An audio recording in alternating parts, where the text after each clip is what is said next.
Thank you so much for giving me the opportunity to be here today at the middle of the nowhere, trying to get around the potholes. But it's really pretty, and I'm very happy to put this talk together. I have not had this presentation ever given to my patients, and however, it's pain in the neck because it takes hours and hours and hours of researching and making sure and researching. It is so much learning for me as well. And it just makes me better, you know, when I'm sitting on one-to-one in front of one of you guys or all of you guys, whomever is my patient at this point or has been my patient in the past. It just makes me much more knowledgeable. So it is an opportunity for me to learn as well and strengthen my knowledge and give my knowledge to the people who really can use it and can use it for their advantages. So I tried to dress as a tulip today. I don't know if I'm being a tulip. I had a green shirt too, but I said that maybe that's a little too much. But because I'm really hoping that the spring is coming and you guys have less and less of pain and suffering and all those problems that come along with the winter and such a weather what we have. So let's get started. I am a very laid-back speaker, so I know I have time at the end for questions, but I really like when you just throw it in because I think then it really ties into and plugs into the conversation. So let's use this opportunity as a conversation, all right? I mean, clearly the questions should be relevant and more personal questions I am very happy to take at the end. Okay? Deal? Good. So I like... Dr. Sandorfi, since we're not mic'd for you speakers, if you would please repeat their question once they ask. Oh, okay. All right, good. Yeah, I will repeat the question so I understand it too, right? I like just at the first slide of my talks is always about the nomenclature, okay? Because it seems to me that as much as I try to teach everybody about how we name this disease, is nobody can remember. So let's just spend one slide on the nomenclature. Nomenclature means what's really scleroderma, what do we identify as scleroderma. So scleroderma just means thickened skin, okay? It's coming from the Greek. Sclero means thick, derma means skin. So it's just like a descriptive word, right? So many, many conditions belong here. And one of them, we actually use this as a slang, right, for scleroderma, for systemic sclerosis. But we actually identify two different kind of, I think I have yes, sorry.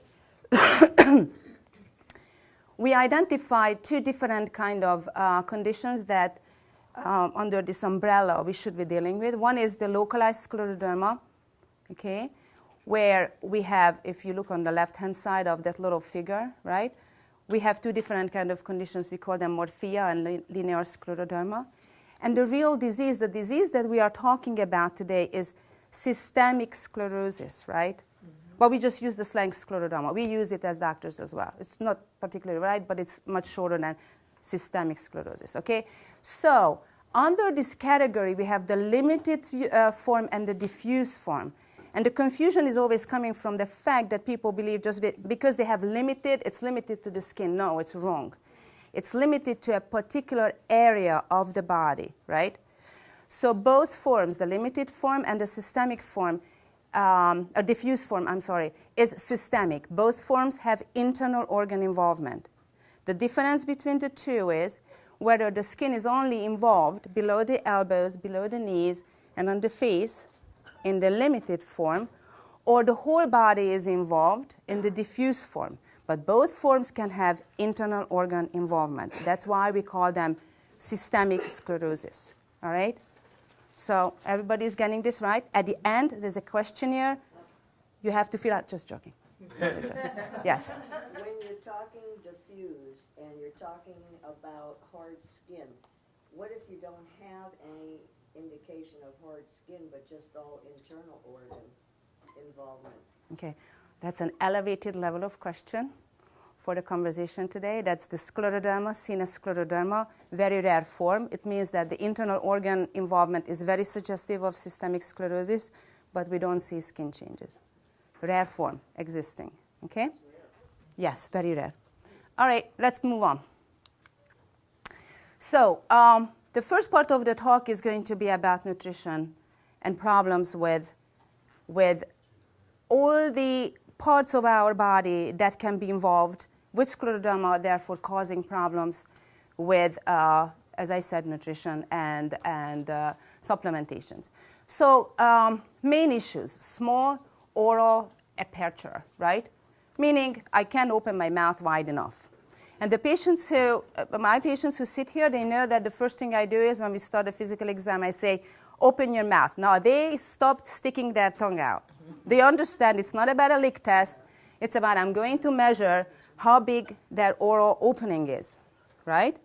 Why is it important? I don't have to explain it to you guys. If you want to put a spoon full of food into your mouth and you can't open your mouth to the size of the spoon with food, you can't put the food into your mouth. Very simple, right? The next problem is problems with your teeth and the gum around the teeth, right? Which is, if you look on the left-hand side of the slide, you see gum receding, teeth becoming involved in the condition. People get dental problems, caries, and so forth. And it's also very painful, all right? These are all related to somewhat to the basis of the disease, the skin thickening or thickening of the organs, but it can also be related to another condition. We call it Sjogren's disease or dryness disease, right? The Sika disease, when the salivary glands are involved with the condition. Therefore, there is no saliva production. There's no cleansing. Bacteria sit there. They're not being removed from the mouth, and they cause all kinds of dental problems, inflammation, infections in the gum. Therefore, the gum recedes, and this is what you get as an end result. Interestingly, and I've been paying attention to this, tongue fibrosis, which means that people can't move their tongue properly, right? It's just too stiff in the mouth.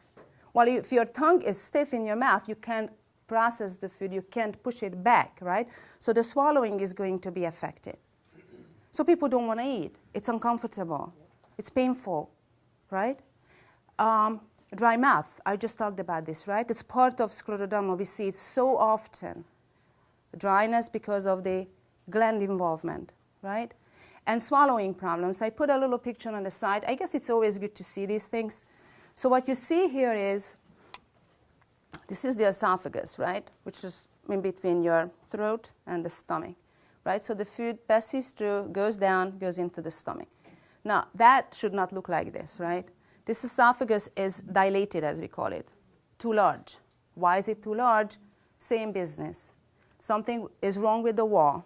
The wall can't constrict properly the way how it should, so therefore it's just like a pipe. Food just falls through. Or because of the problem with constriction, food cannot actually pass. Because if it's liquid, it's easy to go down, gravity, right?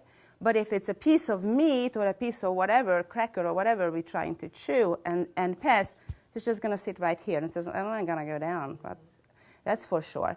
So there has to be a contractility to the esophagus to pass the food down into the stomach, where if there is a problem with the esophagus, it's not going to go down.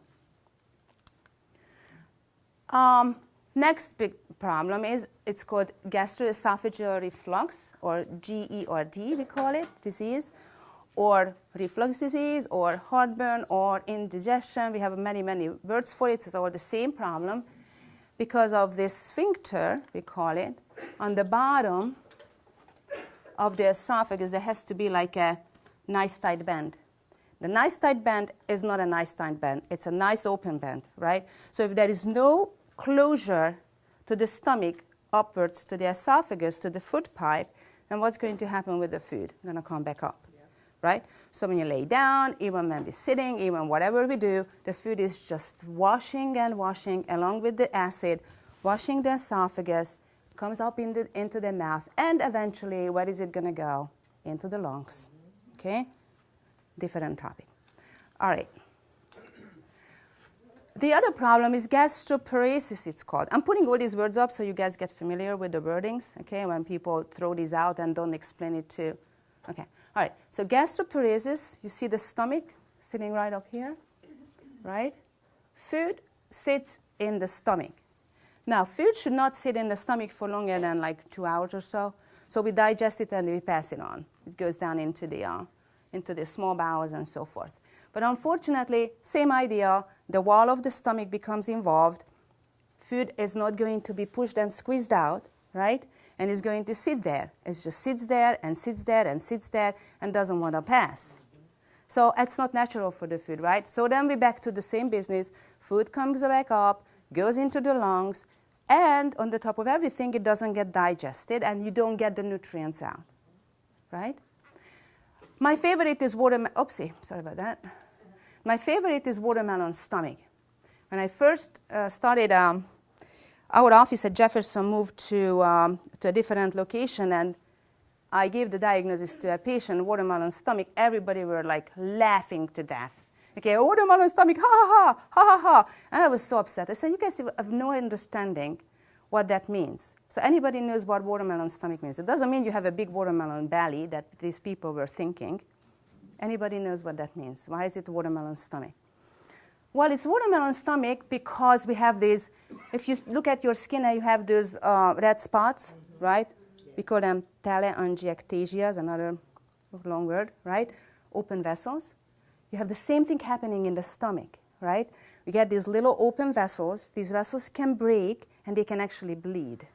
So then they look like, so you see these like, I guess these are the seeds. So you have the watermelon and the bleeding areas, which are the seeds, right? So it looks like a watermelon with seeds. In America, there's no watermelon with seeds. When I grew up, we had watermelon with seeds, and we were spitting them out, okay? But if you're familiar with the watermelon with seeds, that's what it looks like, okay? So it's little bleeding vessels in the background of the stomach mucosa or these open vessels, all right? Why is this a problem? Everybody is a trained rheumatologist here now in Scleroderma. It's a problem because, one, you're going to lose blood, right? Clearly, there's bleeding going on there, slow blood loss, right? And it's also a problem because the absorption is going to be inappropriate, right? So we're not getting the good stuff out of the food that we are taking in. And the last one that I listed here, and that is a big, big, big problem. It's called SBO. Patients now come in and say, I'll get SBO. Now I'm also familiar with the abbreviation, the slow motility, okay? And because of slow motility, bacterial overgrowth, okay? So there are bacteria, we should have bacteria in our stomach, right? That's how we digest some of the food and so forth. But when we have too much bacteria in our food, in our GI system, what happens? The bacteria start producing a lot of gas and a lot of other material that they should not belong to our stomach. So people become bloated, they have diarrhea, they feel uncomfortable. There are all kinds of other disturbances to the food that's being put in our gastrointestinal system. So that is a big, big, big problem. Why? Because what are you going to do with that bacteria? Okay, I'll talk about that. But I just wanted you to be familiar with all these problems. Is that small bowel obstruction? No, it's small bowel overgrowth, bacterial overgrowth. Wouldn't like good probiotics and stuff help with that? We'll get to that. I'll get back to you. I have a question on the watermelon belly, because that almost took me out once. Oh, wow. But I didn't understand exactly what caused it. I mean, I know I had it, and it looked like big stripes and all that stuff, but I don't know what what physically made it happen to the stomach. The disease is associated with these open vessels, and they are irritated. The skin over them, if you wish, is thin, and they start bleeding. It's just, and the acid burns them, so they become open little openings, like as if you have a cut on you and continuously bleeding. That's what the disease is. Why do we get this? Part of it. No. You have these vessels that are that are prone to bleed. These open vessels. If you look, I hate to say this, but I don't see it on you. But there are some people who have those. I see a couple of people here with these telangiectasias, we call them. Oh, I have. Okay. Oh, you have. She has them removed. Okay. That's why she doesn't have them. So, anyways, so they are little spider vein-like looking things, right? There's a little middle to them, and they have like legs like this, okay? Then the middle tends to bleed, Okay? Everybody? You guys understand? Okay. I have a question. With the gastric, with eating food and with drinking, after I even drink water, it feels like if you swallowed a hard candy and it's stuck here. And then after a while, I'll like burp, and it lessens the pressure, but it always feels like if there's something right here. Right. Well, that's part of the whole disease, right? That the wall is involved, it's stiff, it doesn't want to nicely and smoothly let everything down into the stomach. So that's why. There's no secret in how to No. swallow. No. Swallow. Well, I mean, all of these things can be evaluated and, address them one by one, because not every single presentation is due to the same problem. And I always tell this to my patients, it's like, imagine this is a pine forest, right? Scleroderma. And you recognize it, oh yeah, it's a nice pine forest. Once you start going closer to the forest, you look at every single pine tree, they're all different, right? So everybody has their own disease. Everybody has their own different kind of presentations, little nuances that are different. That's why we need to understand, and that's why it's one-on-one. You need to understand your disease, I need to understand your disease, and then work accordingly, right? Okay, so why do all these problems happen? They happen because of this increased, we call it collagen production. Collagen is important, that's good. The collagen gives us good stretchability to the skin. But I always give this example. If you have one rubber band, you can stretch it. When you have 20 rubber bands, it's so much harder to stretch it. So this is exactly what happens here. You have good collagen under the skin or in the wall of the different organs, but many one of them is just, they become stiff. They lose that nice flexibility. So that's what happens with scleroderma. The picture doesn't come out too well because of, we have too much light here. But if you look at the blue areas here, that's all that's, by the way, a skin. I'm sorry. It's obvious to me, right? That's a skin biopsy. So that should be the surface on the top, right? And that's towards the bottom. So as if you were looking at my hand that way. And the blue colors, it's a collagen stain. So it just shows how many of these ribbons and how much more of these ribbons, in other words, collagen, we have in the skin, and the same applies to the organs. Okay, so this particular process involves the skin, involves the vessels, involves the internal organs, and in this case, the gastrointestinal tract. It leads to slow motility and different absorption problems. Okay. Another question. A lot of the skin products, collagen, they have collagen in it. Is that something we should read closely and not use? Right after the talk. This is about absorption now. Oh, sorry. Well, I thought that was Did I put you on your place?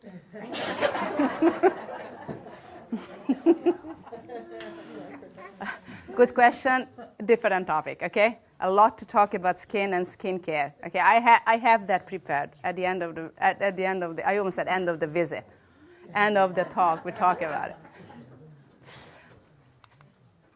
Okay. So, patients always ask me, is there a special diet? Is there a special food or special whatever that is that I can eat that would help me? Unfortunately, there isn't any. Okay? There isn't any special diet that would prevent this collagen production from happening. Okay? So there is no specific scleroderma diet. SSC is an abbreviation for scleroderma. Okay? But still, nutrition has a role in how to fight this problem, how to fight this disease. Okay? Not necessarily by affecting the disease, but helping along with the healing and so forth. Okay? And having good nutrition. I want to point it out, and there was no other place for this, but here, vitamin C. I want you guys to know that vitamin C is not encouraged in scleroderma. It's okay to take the normal, whatever is coming out of the food, whatever, 500 milligrams or something, it's okay. but we don't encourage high doses of vitamin C for the very reason that vitamin C is required for the collagen binding. We call it cross-binding. So, see, I like how educated you're becoming because you made the connection right away. If you have more binding, you have more problems, right? So eat healthy, normal, but don't go on that high C emergency and whatever drinks and supplements, whatever there are. Okay? So the normal vitamin C that's in a multivitamin is fine. Yeah, that's good. Just don't take the extra ones. I'm sick. I have a flu. I'm gonna be drinking bags and bags of emergency. Please don't do that. Okay? It's not good. Okay. As a matter of fact, when we were doing basic research, when I did 2 years of pipetting, terrible life, but it taught me a lot of good lessons. For example, when we were doing, we were growing patient fibroblasts, which is the skin cells, and we were trying to measure out collagen and all these things. If you didn't add vitamin C to the culture media, process wasn't happening. So this is how important it is, okay? So again, just eat normal, okay? Eat your grapefruit, whatever you like eating. Grapefruit is a little acidy, but sorry, take it back. No, don't eat your grapefruit. Sorry, big mistake. Zip my mouth. Just eat normal nutrients, okay? So if I ask for orange juice every morning? Yeah, that's fine. Just be normal about it. Don't supplement it, okay? Just regular diet, all right? Are there foods that are better for you as far as the nutritional part for the inflammation and so forth, like? Next time I hire you to help me with my lectures, you have the perfect questions, I will talk about them. Okay. They're all coming up, okay? Very good. So, malnutrition, poor intake, right? Not enough nutrients, that's what the word means. So, even on normal diet, it can happen. Now we all understand it why, right? But in addition to that, the inadequate intake, which has to do with the mouth opening, the difficulties with chewing, we all know why that happens, right? Difficulties swallowing, you guys now understand it. Difficulties with preparing the meal, okay? Now that has to do with the other deformities that this disease is causing, right? And we have the absorption problems for vitamins and other nutrients, okay? So what are the symptoms? Substantial weight loss over 3 to 6 months of period, 10% or more.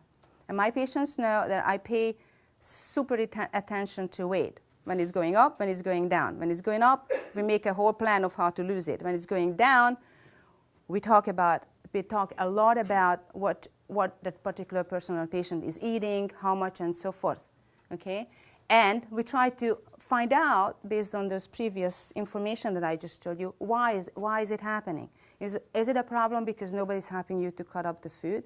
Is it a problem because you can open your mouth and you can only sip, okay, through a straw? Is it a problem because of you don't want to swallow because it hurts like a stone, right? So every one of these things need to be addressed, okay?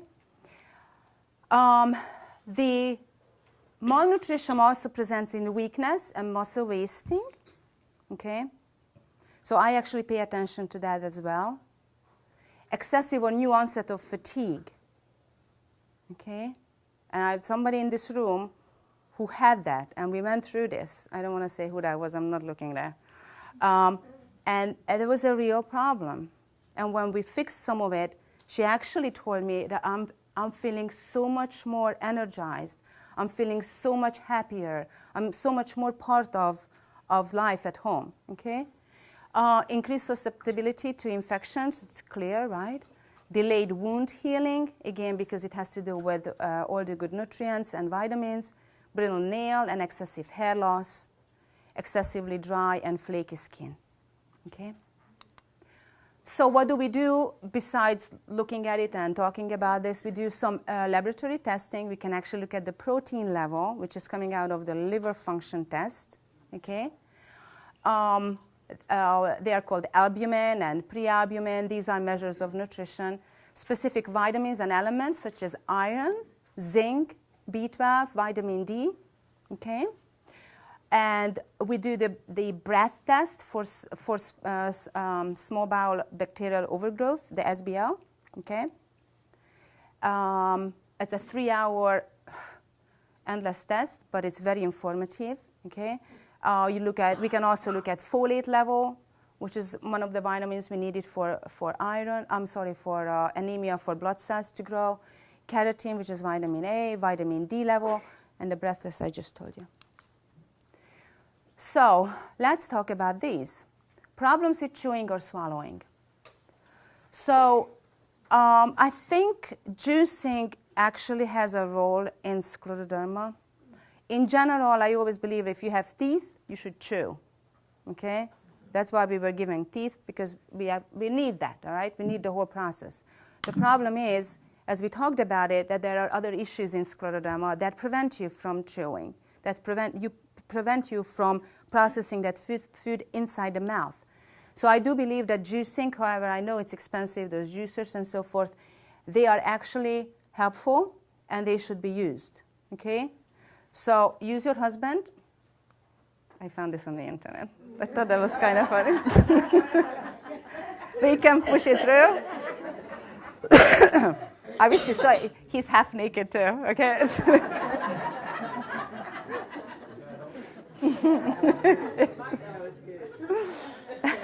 I thought it was pretty funny.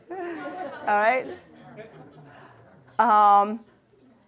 I recommend smoothies, which is, fruit, 2% milk. I recommend Carnation Instant Breakfast. It's a good supplementation. And whey protein powder. Buff guys use it. They go to the gym. Well, we need it too, to get buffed, a little bit buffed up. Other good protein sources: cottage cheese, scrambled eggs, yogurt, fish, chicken, ground meat. Okay? And make sure that we cut the food up into little pieces so they can be processed and transported through the bowels. Okay? So once we ruled out gastroparesis, which is the big stomach, right, when it holds onto the food, and small bowel bacterial overgrowth, or SBL, we need to act upon those. Therefore, it's recommended to eat many little meals. Okay, rather have it 5, 6, 7 times, small ones, so the bowel doesn't sit, so it doesn't sit in the stomach. Okay, and then just like having a bath in the enlarged stomach, as I said. Add healthy fats like olive, like peanut oil, nut butters, coconut. It's actually very tasty. I sometimes buy it at Trader Joe's. Very valuable. Nut butter? The nut butter? Yeah, coconut butter or nut butter. Oh, it's coconut Okay. butter? Yeah. Avocado and fish. Everything with moderation, though. But these are good fats. Okay. We can add peanut or peanut butter or coconut butter to the smoothies. Very tasty. Too tasty, I have to tell you. And in some cases, high protein liquids, Ensure and Boost Plus. I tasted them. I don't particularly like them, but that doesn't necessarily mean that you guys wouldn't. To me, they tasted. It's only one of the Boost that's good. Which one? The creamy strawberry. The rest, Yeah, to me it was a little sticky, but I guess I guess you can just spice it up a little bit. You can put other things into it because they're good. I mean, they contain what needs to be in the drink, so make it a little tastier. Okay. Always assess your calorie intake. Okay, please. I explain this to my patients. Get a notebook.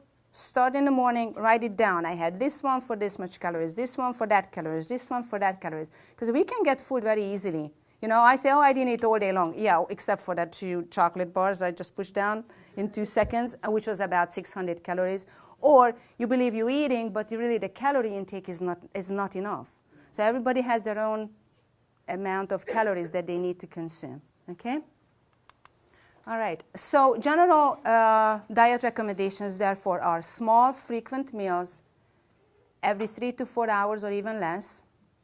Fresh, whole, minimally processed foods, foods that are rich in antioxidants. There are anti-inflammatory herbs such as basil, rosemary, oregano, cinnamon, ginger, paprika, which is pepper, right? Turmeric. Okay? Be very careful with spices that are too strong because they can burn the mouth, which is dry, and they can also burn the stomach, and they can cause a lot of heartburn. Okay? They increase the acid production. So, for example, cayenne, curry, mint, menthol, be careful with those. All right? Menthol is actually not good, not very good, and we consider them as as additives to, like, digestion because they increase the acid production. So in this case, you don't want that, okay? All right? So be careful with these hot sauces, all right? On those anti-inflammatory herbs and stuff, because I use a lot of those, but I don't buy a lot of fresh. A lot of them we just buy already pre-dried and stuff. That's fine too. I think right? they are fine, yeah. Yeah, I mean, they really just preserved, right? Mm-hmm.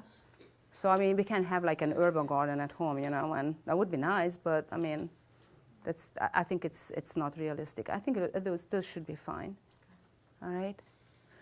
So I have a surprise picture for you that I also found on the internet, okay?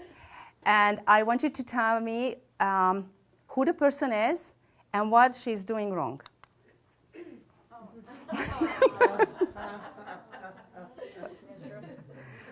Okay. She's opening tomatoes. What is she's opening tomato sauce? Tomato sauce. Next time when I'm seeing her, she's in trouble. Okay? I mean, I have to go on the internet to find out what she does at home. Okay? All right. I just did it for the heck of it. All right? She's probably cooking for her family. Okay? But the good thing is that she's actually using tools. That's a great tool. Right? It's a great tool. I was trying to figure out what it is. Oh, it's an opener. So you just put it in and it twists the cap off. And that was the point in the picture, not the tomatoes. Just. All right. So I also recommend blueberries, which are rich in antioxidants. They should be consumed regularly. They help with inflammation. They help with fighting infections and even autoimmune diseases. Okay. Please cut down on added sugars like molasses, fructose, sucrose. You can see them on the boxes and ingredients. All right. Over-the-counter supplements are vitamin A, D, E, K, B12, folate, biotin, pentatonic acid. These are the ones that I am recommending. I want to point it out that biotin and pentatonic acid are very good for skin, for nails, and many times people are short of those. Okay? I was told about vitamin E though because of the blood production and stuff, like don't use the creams and different things like that. So vitamin E as a topical is fine. Vitamin E as an ingested supplements, the recommendation now is 400 units, but that's how the capsule comes, 400 units. I actually use it for dry mouth. So what I usually tell my patients is, and it gets absorbed as well, is that just cut the tip of the capsule, there's a liquid in it, and squirt it into the mouth and kind of work it around at night. And it coats the mucosa and helps with dryness. I have only had one person who said it's disgusting. I have not tried it. I probably should.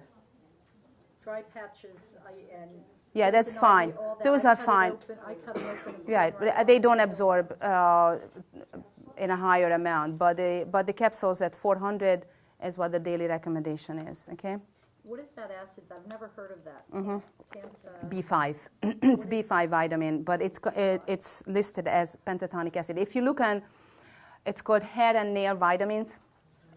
Okay, it's one of the ingredients. These are the two that they're recommending for good skin, good hair, and brittle nail, and all these things, and we run short of those. especially patients on short of dose. About vitamins, though, can I ask you about the vegetarian capsules? Because they rot my stomach. Okay, I'm not familiar. I have to look it up. It's just, they're Vegetarian. vitamins, but they say they're in vegetarian form, like they're raw vegetarian form. I have to look or it raw up. vitamins, Not and familiar. every time I've tried them, they tear me apart. Okay, I'm not familiar. Anybody has tried them? Vegetarian Or raw vegetarian vitamins. You have? Yeah, I'm vegetarian, they don't bother me. They don't bother your stomach? So- Regular vitamins do because of the gel base, Oh. so, which is an animal derivative. So the vegetarian formula does not bother me. Okay. So, see? Same disease, two different problems. So I guess you just got to try it out for yourself. So these are general rules that I am recommending, and I have to look it up. I'm not familiar with that, what's in Do you it. buy that one on its own, or do you just buy the here and now vitamins? Yeah, you can buy just biotin with pantotenic acid, but they usually come in a complex form. Okay. Yeah. Can you just say, how does probiotic is bacteria in Okay. your gut in it? Very good. But, So let me explain this. Okay, so this is what we do. You have too much bacteria, good ones, but too much of them. That's the bacterial overgrowth, right? So what we do is we actually kill it with antibiotics. I'm sure you guys are familiar with some of these antibiotics. There are cheaper form and the more expensive form of them. The more expensive form of it is Xifaxan, okay? Prescription. Very expensive, does not absorb. It just stays in the bowels and kills off the bacteria. And then what we do afterwards is we build it back up with probiotic, which is a good combination of bacteria. Now, you have to be careful with that, though, because if you give too much, then you're going to, again, overshoot. So in general, so this is what I do with my patients. We go through the food diary, and we go through the symptoms and so forth. Many times, just putting in probiotic containing, like, how do you say it? Kefir. I will say it kefir, so I always have to transfer. Kefir, Trader Joe's again has it. With probiotic, that amount sometimes is just perfectly enough to carry you over times when there is bad bacteria accumulating. This is good balanced bacteria, okay? But often after patients take the antibiotic that helps to clear that overgrowth, we build it back in. How long does that last one? Again, variable. I have some people who go through these in cycles, and I have people who just do it once and they're fine, or do it like once a year and they're fine. You know? I actually found this one, and because I take probiotic most days, like 50 billion. But then I found this one that kills the yeast in the stomach and stuff, and I tried it and took it, and I'll tell you, I didn't want to take too much of it, but I felt great. I don't know, it changed something. Yeah, it changes the balance. But I was doing the green smoothies with it too. Yes, so I generally recommend, there are so many out, it's impossible to keep up with them, and most of them are not regulated. So I shy away from overdoing things. In general, I don't think those are good to do. So when it's like too many billions, 50 is fine. I think it's 25 billion is what they're recommending. 50 may be fine, but you don't want to do it too much. Because again, you're just adding to that flora that's already rich in bacteria. Yeah. Do you recommend detoxing first? Detoxing fruits? First. To get Oh, rid of- detox. To get rid of both the good and the bad, then take your probiotics. Again, it depends on how much symptoms somebody has. Somebody eats a little bit of food, and plus you do the test. Okay, you do the SBO test, the breath test. I experiment a little bit at the beginning, I do play a little bit, try this, try that, don't do this, don't do that. And then when people don't feel well, then we just do the test. I send them to the gastroenterologist and enterologist, and they do it's a 3-hour breathing test. Okay? Yeah. So someone that you haven't diagnosed with SBO, that's safe to take a probiotic every day? Yeah, well, And encouraged? if they have symptoms. Right, so what are the symptoms? Are you guys familiar? Do you guys understand? Bloatedness, right? Different. People. There are people who are constipated, people who have diarrhea, 2 different forms, okay? Isn't it just good to just take, like, anytime you go on an antibiotic, I don't think that's right. Because, for example, you're not supposed to be eating yogurt with like tetracyclines, right? Oh, okay. Gotcha. What was it? You're not supposed. Yeah, milk products with, for example, with certain antibiotics, you're not supposed to be taking them, right? Because they take the effectivity. Certain ones. Yeah. Is that silk almond milk, the low-calorie one? Is that okay? Yeah, that's good. Yeah, yeah. Okay, so you guys seem to be confused about this bacterial overgrowth and probiotics, okay? So let's talk about it then. So this is what I say. First of all, I go through the whole process. If somebody's complaining about bloatedness, a lot of gas, a lot of burping, a lot of passing gas, diarrhea or constipation, not being able to eat, they tell me I look like a 5-month pregnant, that's clearly a problem, okay?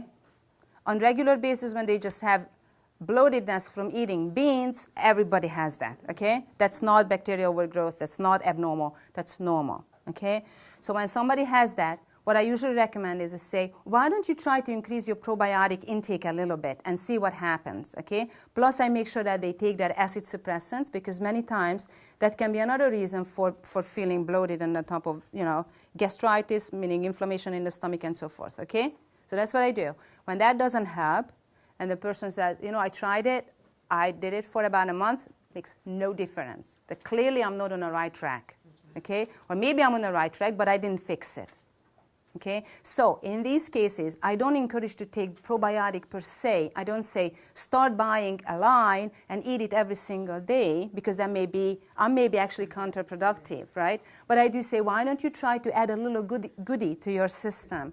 So buy, for example, yogurts or something, whatever is available, just like normal on the shelves. Try to consume them and see if you are actually helping with that particular problem. Okay, that's how I approach it at the beginning. More clear? And then that doesn't work, then we start working it up and finding out what's going on. Okay? All right, good. Okay, water. Water is a big question, okay? How much water should I be drinking? It always comes up. So the best I found is half of your body weight in ounces. Okay? Okay? And again, what's the reason for that? Because this is how much we need. Okay. Yeah, I mean, we tend to drink too little, including me. So, yeah, so half of your body weight in ounces. Can you make this presentation available? Or I guess it's being videoed. Can the presentation be made available on your website? With the permission of Dr. Sandorfi, yes. Yeah. That would be great, because then we don't have to scribble. Yeah, that's right. I thought so too. Okay, the last sentence is only for people who have a severe problem with weight loss and just can't make it with any of these changes. Okay, I have prescribed appetite stimulants to patients who try their best. They try to take whatever they should be taking in, but it's just not making it. They just don't have the appetite, they don't have the desire to eat, they have a lot of issues with it, and we just can't do anything else. And with actually a little bit lower dose, it has worked very well for this particular person for whom I used it. And very interestingly, she had a lot of her symptoms, such as I told you, fatigue, feeling sad, feeling very weak, not being able to contribute because of weakness, because of deconditioning, because of malnutrition to normal life, actually got much better. So we continue, she's still taking a very low dose just to kind of help along, but all of a sudden she started, she wanted to eat like pizza. Like pizzas and pizzas after, no, maybe not, but it was interesting. She told me that that was a surprising feeling for her when she actually desired food. She wanted to go out and then, like normal things would do, go open the refrigerator, what's inside, let's graze a little bit. So she wanted to graze, she wanted to go out. The whole family was very encouraged by the change. So it did help tremendously, okay? Could you say something, is water in plastic, is there anything to that? Water is not healthy when it's in plastic, or hydrocarbons come out of plastic? Yeah, there are all kinds of things about that, right? I mean, but they sell a lot of water in plastic. Yeah, they do. I don't know which one is really better than the other one. Oh. You know, I think, no, I don't think they are harmful in that sense, right? In general, we recommend not using, don't leave the water bottle outside when it's really sunny out, because it actually releases that polycarbonate, whatever that is in the water bottle, the wall itself, or whatever, the bottle itself. And there are some, Nalgene, I think, has water bottles that they say is safe because it doesn't release those little particles. I like just having the container in the refrigerator with a filter. That's cheap enough, you know. Yeah, and then just have your own water bottle and then fill it up and take it with you if you need it, you know. And then, I mean, I guess that, there are occasions you can just drink whatever is available in water bottle-wise. But I mean, you need water more than you worried about those couple of particles. But again, don't go to extremes. I don't like going to this side or to that side, just somewhere in between, okay?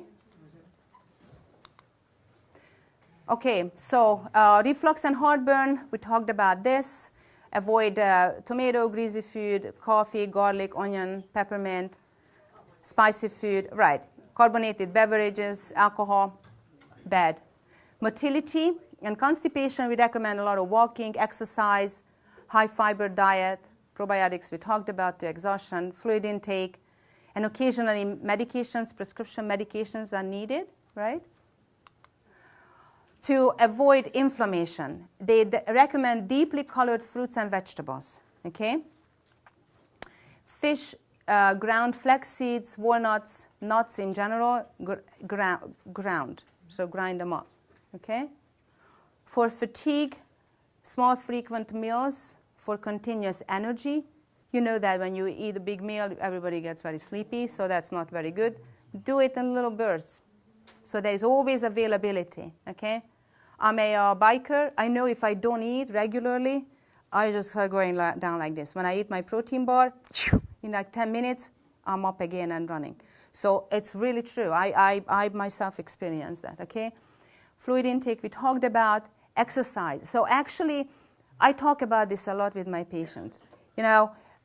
Deconditioning will bring on malnutrition, deconditioning will bring on more fatigue, and then it just becomes like a cycle, right? So you gotta cut them, or you have to work on every single one of those steps. And many times, if you just push through just a little bit with that exercise, if you walk, I don't know, half more block a day, eventually it's gonna kick in. Eventually the muscles become stronger. We feel happier. I truly believe in the happy hormones that being generated while we moving along, exercising, whatever that level of exercise would be. I'm not recommending, running a marathon. I'm talking about little things that we can do. It helps with circulation, happiness, happy hormones, eating better, and passing that bowel movement and all those things. The bowels start moving and so forth. Okay? As far as exercise goes, do you just recommend what a person can tolerate?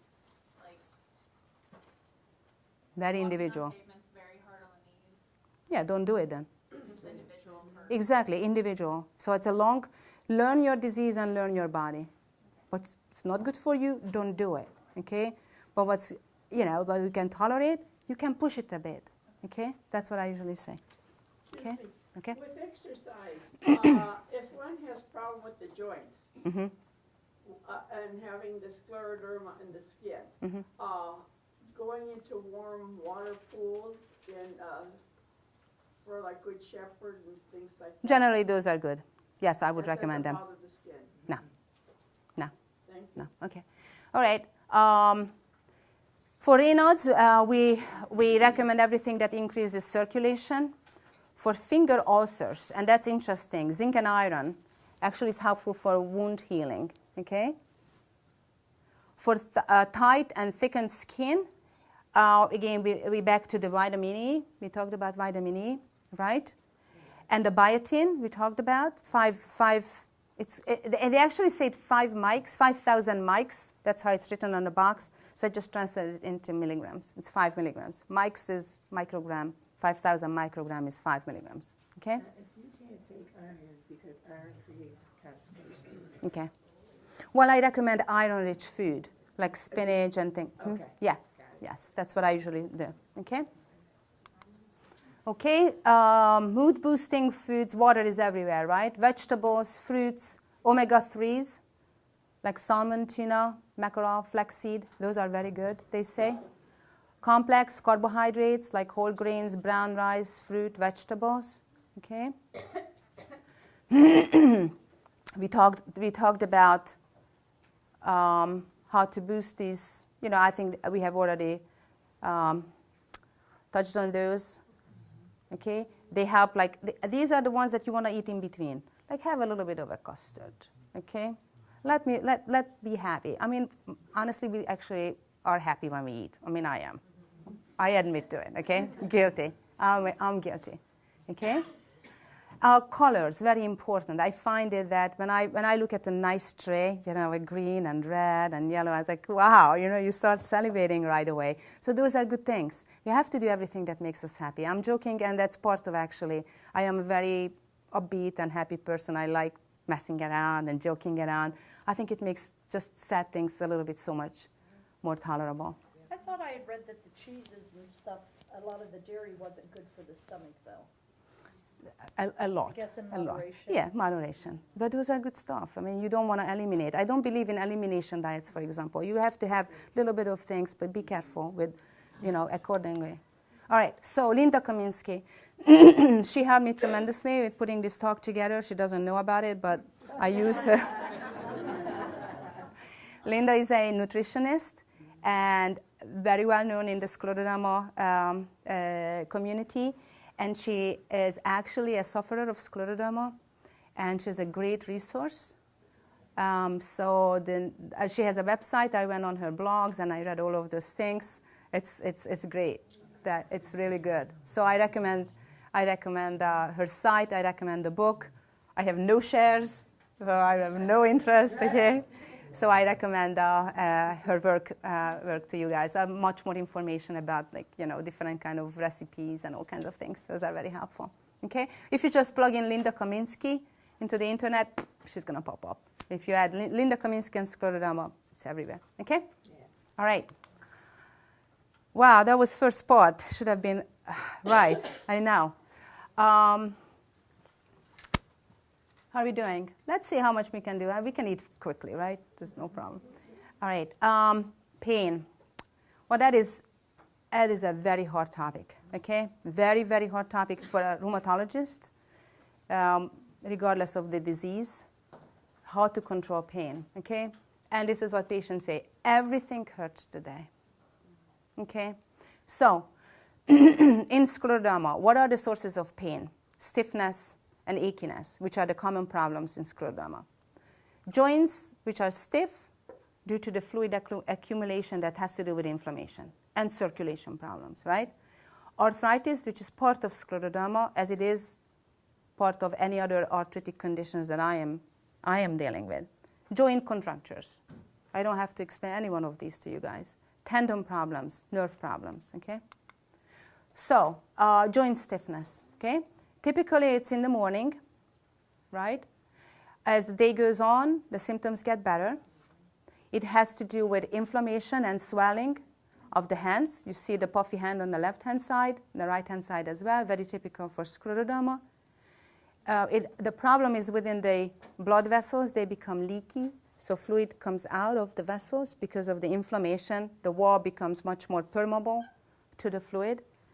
Sometimes it stays for years, and it can actually improve on its own. But when it's there, it's there. We can't fix the leaky vessel. We can't do much about that local problem. So what can you do? You can actually, a lot of movement of the hands. People usually complain about when they walk and they're hanging the hands, they get very swollen. Mine does too, but there's a difference between my swelling and your swelling, right? So be aware, hand hanging, it's going to cause swelling. So it's part of the problem. Okay? Arthritis. So I put two different arthritis up. Arthritis means joint inflammation. Okay? Then the upper picture shows osteoarthritis, which has to do with wear and tear of the cartilages. The bottom picture shows the arthritis that's associated with scleroderma, more of an inflammatory disease. You see the joints are swollen. I want to point this out, right? Right? Like spindle. We call it spindle shaped, right? On the top, you see it's boggy, right? It's boggy. This one is swollen. Okay? So there's a difference between the two, right? So the treatment in scleroderma is non-steroidal medications. Have to tie back to the previous talk. They're going to burn the stomach, right? They're going to be causing bleeding. They're going to be a lot of problems. So that's already out. We have a big problem with this, right? Topical therapy, we can use heat. Generally, patients always ask me, what should I use? Should I use heat or cold? Don't use heat on heat. So if the joint is swollen and red and hot, you're not going to put heat on it, right? Use cold on those ones. Joints that are painful, like the osteoarthritic joints, and they are cold. When you touch them, they feel cold. Those are the ones who like heat. So when you ask me about the heated pool, it's generally good for joints. It's generally good for like stiffened tendons and arthritic joints. If somebody has inflammation, you got to be careful with that. Don't necessarily increase heat to a hot joint. Okay? What do you use for the cold then? Because then you bring on the Raynaud's. But the pool has to be When really you're warm. swollen and stuff. Most physical therapy places is like 92 degrees. Now I'm saying, like the swelling, like I've got the bad swelling and aching and stuff. And you have the Raynaud's, and it's going to bring on Raynaud's. So it's sort of Okay. a double-edged sword. Right. So you don't use heat. You don't use cold for that because it's going to bring on a Raynaud's. I use a lot of topicals, anti-inflammatory topical creams such as Voltaren, Pensade drops. Okay. There are some compounding pharmacy, like how should I say that? So topical creams that are being put together by compounding pharmacists. And I just give like a handwritten, just like a script. They put all kinds of goodies into it. Okay? I actually use lidocaine gel. It doesn't do anything with the inflammation, but it's actually very good for pain. Relieves pain. Right, numbs it up, good to go for an hour, Hey, we do everything we can, right? I've been told about, and I haven't tried it, but the like the hot wax for the hands. Hot wax is very good for hands, exactly. It's very good for hands. I usually use it for patients who have osteoarthritis. You want to be careful with Raynaud's and hot wax because, believe it or not, you believe that the finger is sensitive, but it's not that sensitive to temperature, and people can burn their skin. So you want to put it on a lower temperature, okay? So the wax is good, but don't burn yourself because there is temperature sensational problem, okay, in scleroderma, okay? So joint contractures, right? Everybody's familiar with this. Scleroderma has its own pattern, okay? I start physical therapy on the first day, maybe second day. As soon as I see the patients, I say, you start this, and then you go to the occupational therapist, physical therapist. The earlier you start moving those tendons and those joints, the less likely it's going to become stiffened like that. There's nothing anybody can do about the fingers that constricted in this position unless they undergo surgeries. Absolutely nothing. So you have to be right on the top of it just from the first day and do everything that can be done to keep the functionality of the hand, prevent the contractures from happening. Sometimes it's painful, it's a lot of work, it's almost like a full-time job, okay, to do the exercises, to put fingers in between fingers and follow all those recommendations. I usually start with the occupational therapist. I wish I had time to deal with those as well, but so much time you have for a visit, right? Splinting is debated, so I leave it up to the physical therapist, whether they splint or they don't splint. The studies show that splinting doesn't help. I mean, if somebody uses it, go ahead, use it. I mean, what do I know? You know, if it helps, helps. Splinting the joints, the hands, okay? I've seen great results, especially in upper extremities and elbows and wrists with exercises, excellent results. Functionality actually comes back and improves. Very good, very, very good results. Okay, tendons. Everybody familiar what the tendon is? Tendons are the extenuation of the muscles, right? So the tendon in our hand is starting up here as a muscle, okay? So the tendons, the problem with the tendons is that they run in a sheath. So once that becomes stiffened, right, and thick, you can't break it up, and it just sticks together, okay? That's why we can't regain functionality in the hands, all right? It's a common problem in general. For example, tennis elbow, when people complain about the elbow pain on the side, right? We check the particular phenomenon in scleroderma, the tendon friction rub, that has to do with the inflammation between the tendon sheath and the tendon. So we feel this kind of movement. It's like two things rubbing on the top of each other. My patients know, I always ask them, open and close your fingers, open and close, and I feel for the tendon friction rub. Sign of inflammation, then it needs treatment, okay?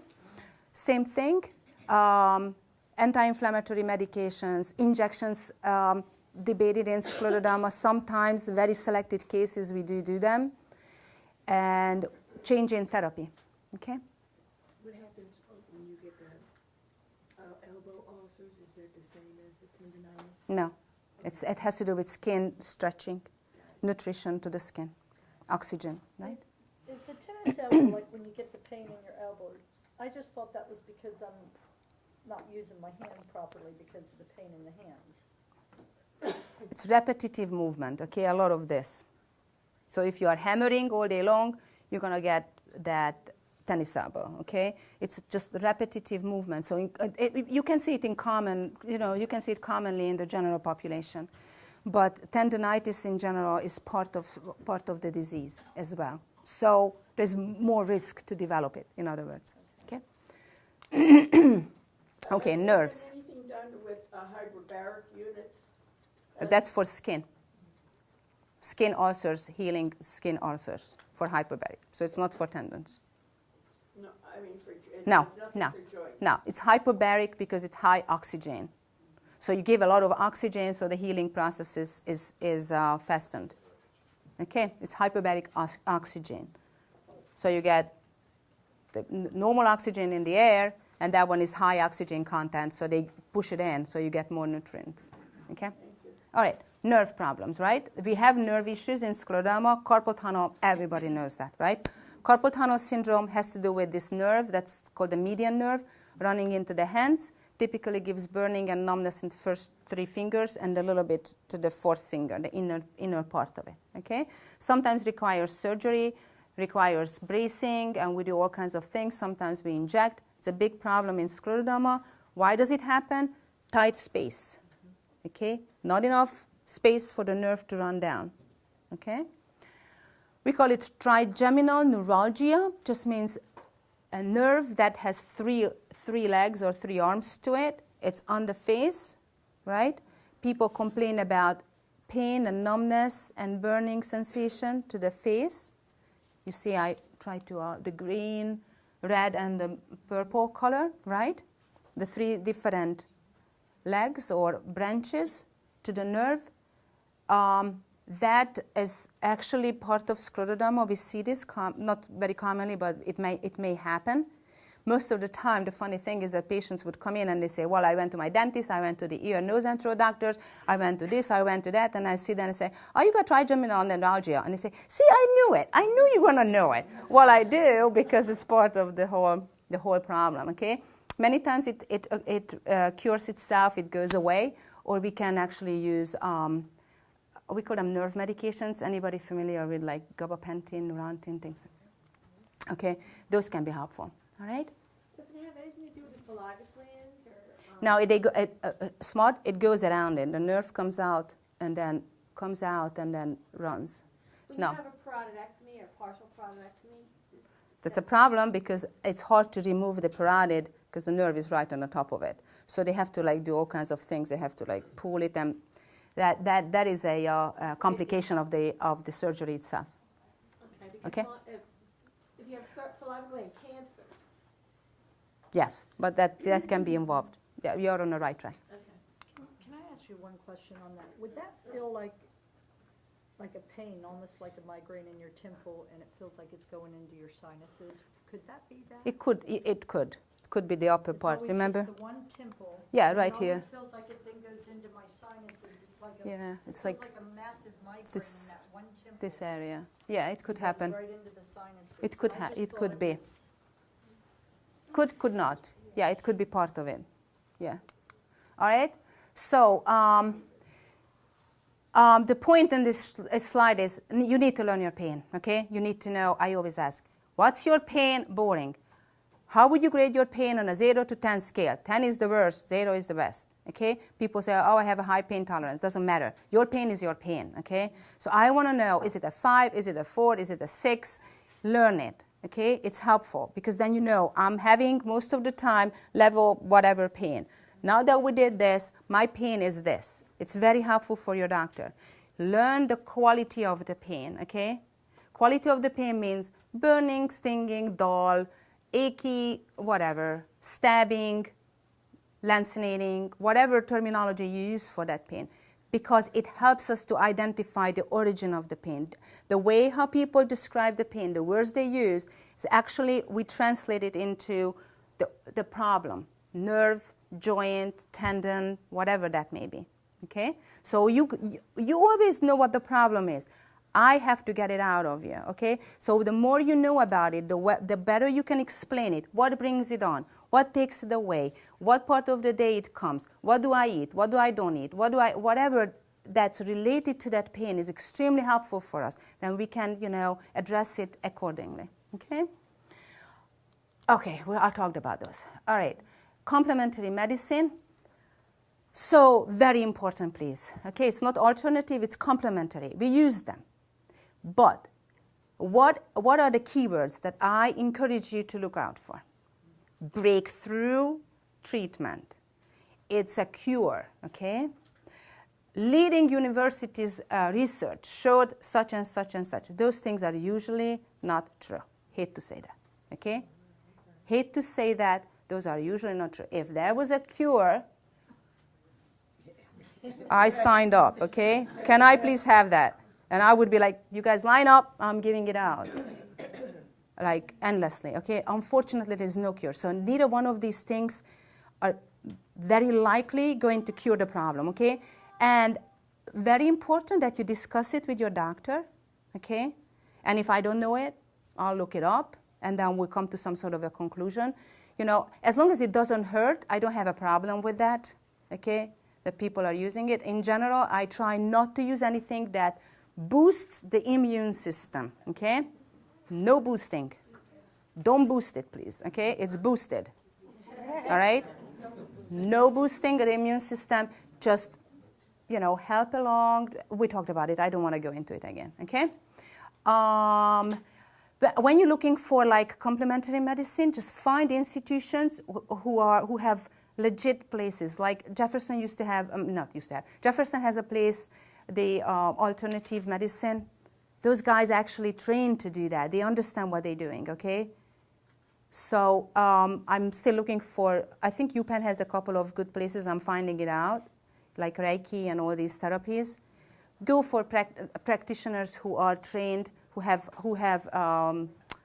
documentations and the certifications and things of their training, okay?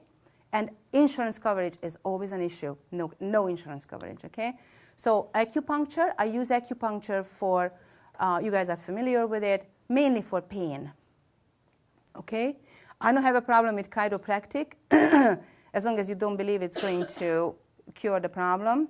Sometimes little misalignments and things are okay, but when they start breaking your neck and all those things, but be careful with it. So certain situations it's good, of some other situations, other treatment, okay? These are some pressure points and acupuncture points. You guys are familiar with this. Massage, I recommend massage. I think it's great. It increases circulation, relieves pain, makes people happier, stress that accumulates everywhere in our body. It's great. I love it. Reflexology, if it helps you, go ahead, use it. It's not going to hurt. Okay, that's for sure. It's not going to hurt. I'm sure it's, when people say that my husband is massaging my foot, it's probably doing reflexology. It's a good thing. If you enjoy it, makes you happy, go ahead, do it, okay? I believe in a posture training. A lot of people carry their problems in their posture. So, shoulders, this, neck, different kind of issues. I do pay attention to teach good posture. I make people stand against the wall. I tell them, this is your leading point. Your shoulders should be that way, that way. There are a lot of things that actually help you on a daily basis to maintain nice posture so you're not bringing on more pain, okay? Epsom salt bath evidently is, as I'm reading about it, it stimulates its endorphin, okay? Which is the happy hormone, right? The endorphins. That's why my name is Sandorf, and I'm just saying. Somebody told me that, I didn't come up with that, okay? All right? TENS unit, expensive. You have to make sure that your doctor writes notes sometimes for coverage, but it is actually very helpful. It has to do with, it's called transcutaneous, which means just we go through the skin, electrical nerve stimulation. And it blocks the signals that go to the brain, the pain signals, okay? Now, believe it or not, I actually believe in meditation techniques. I think if you really put your mind into it and you trust and you follow those recommendations, they're very helpful, okay? I was trained in this. I'm also a physical therapist.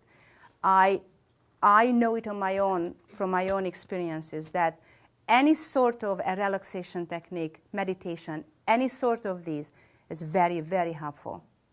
So it's not a voodoo. It is really something that I would recommend, okay? Energy therapies, the Reiki is the one that some of my patients have tried and they said it worked well.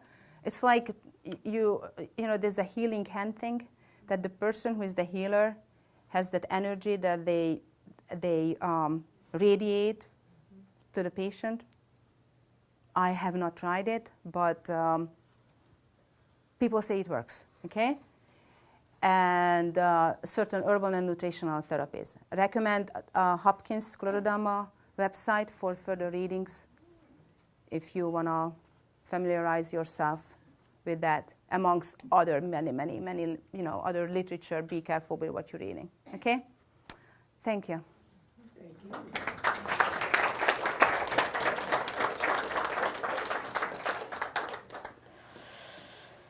Is that complete? Yes, I am complete. I guess we exhausted the questions. It's great. No, we didn't. All right, I start there.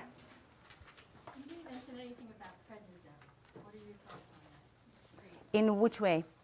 As used for assisting in aching or Very rarely do I use that as treatment for aches and pains. I may use it in very low dosages. It's a finicky topic in scleroderma, so it's not very encouraged to give too much prednisone. It has to be indicated. I may use it in very rarely in situations when somebody has significant joint pain and joint swelling, but that would probably be it. I shy away from prednisone in scleroderma. Okay, we can. One of the reasons is that there is an association between high-dose prednisone and scleroderma renal crisis. Okay, so which is a complication of scleroderma where the kidneys get affected and they lose functionality. So there has been data on that. Jury is still out, but we actually practice not going above 50 milligrams of prednisone daily. Okay. Plus, it causes osteoporosis and many other problems. Okay. Yeah, so that's the reason. So if I can manage in any other ways, I manage in any other ways. Okay, yes? What percentage of people with scleroderma also have fibromyalgia? No, I have no idea. And how the heck can you tell the difference between the pain with scleroderma and fibromyalgia? Okay. I know everything says take NSAIDs. They don't do a thing for me. I can take them like candy. Okay. Different lecture, how to differentiate. Very hard, and can give you percentages higher. I'm sure it's higher than any other, like in general population. Okay. Yes. One sec. Go ahead. Sorry. I'm not sure if I'm pronouncing it right, but my rheumatologist has offered me, I think it's Resitol. Is it Say it again. a female version of Viagra to increase circulation for Raynaud's?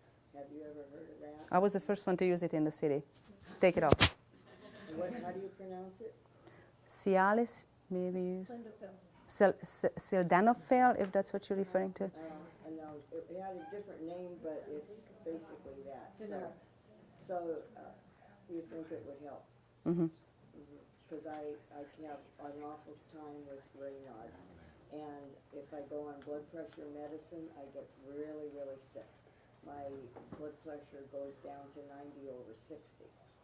So I have to stay away from the blood pressure medication. So now she's recommending trying that. So you think that's okay? I'm telling you, use it on the day when it came out in the market. Okay. Okay? Yes. Yeah, I'm very familiar with the fatigue part of scleroderma. What I wanted to know is this part of scleroderma, just at certain times, just a touch on their skin is painful. Yes. So that's a common. Nerve stuff. Yes. So as I'm looking at that, is like it's similar to the itching. When at the beginning of the disease, when there is a lot of inflammation and a lot of fluid, if you wish, in the skin, and the nerve endings are being irritated, it brings on this hypersensitivity.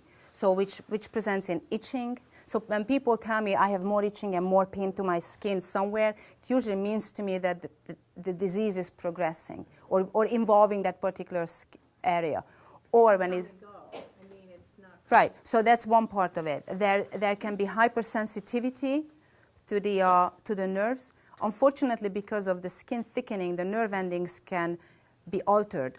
It's almost like you are choking them, right? So they are open to the surface or to the irritation. So that's why the skin pain, the touch is happening. That's the best way I can explain it to you. And then, there are all kinds of ways of but they take a piece of skin and they measure how many nerve endings, and there are all kinds of ways of proving it.